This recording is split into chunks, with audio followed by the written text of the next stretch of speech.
First at 6, a sentencing in the lost trust case out of Marlboro County, South Carolina that stemmed from a Queen City News investigation. That body camera video shows Deputy Andrew Cook shocking an inmate multiple times with a taser as that inmate tried to get back into a jail cell.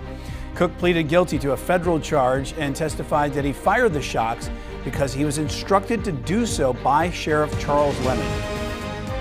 Thanks for joining us here on Queen City News at 6. I'm Brian Blakely. Sheriff Lemon took his federal civil rights charge to trial back in August, where a jury found him not guilty.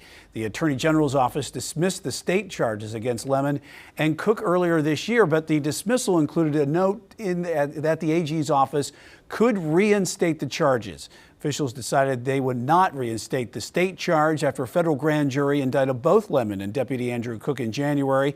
Sheriff Lemon was suspended while the trial played out and has since returned to power. Queen City News Chief Investigator Jody Barr joins us live from outside the Marlboro County Courthouse this evening. Jody, take us through what happened today in court. Well, Brian, this is the first time now since almost 5 years after that jailhouse video was recorded in the county jail that prosecutors were able to get a conviction and a sentence in this case. Today, former Deputy Andrew Cook walked into the federal courthouse here in Florence, South Carolina, where he was sentenced on that civil rights violation. Now, former Deputy Cook walked out of court here today with probation, meaning he will not spend a single day behind bars over what he did to Jarrell Johnson in the county jail there in May of 2020.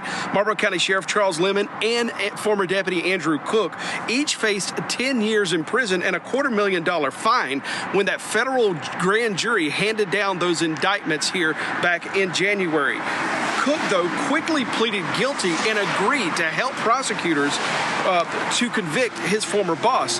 Now, Cook's plea deal was simple: fully cooperate with the prosecution to convict Sheriff Charles Lemon, and the government in exchange would ask for no jail time for Cook. Cook did that, including testifying here in the sheriff's trial back in August, and today the judge again sentenced former Deputy Andrew Cook to 2 years of probation. I tried to talk to Cook as he walked out of the federal courthouse here earlier today. Mr. Cook, can we talk to you before you head out? No, thank you. I'm fine. Thank you, though. Do you regret taking this plea given the fact that Sheriff Lemon walked away acquitted? Is there anything you'd say to Jarrell Johnson today?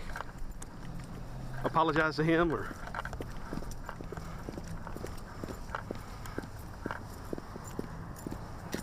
All right, Jody, Cook wasn't the only one involved here. The sheriff, Charles Lemon, you just talked about, acquitted by a federal jury there in August. What is next for the sheriff?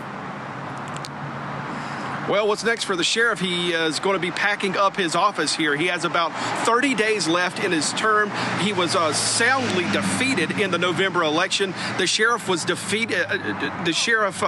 Lemon was running as a write-in candidate because he did not file for re-election back in March and April when those the filing period opened.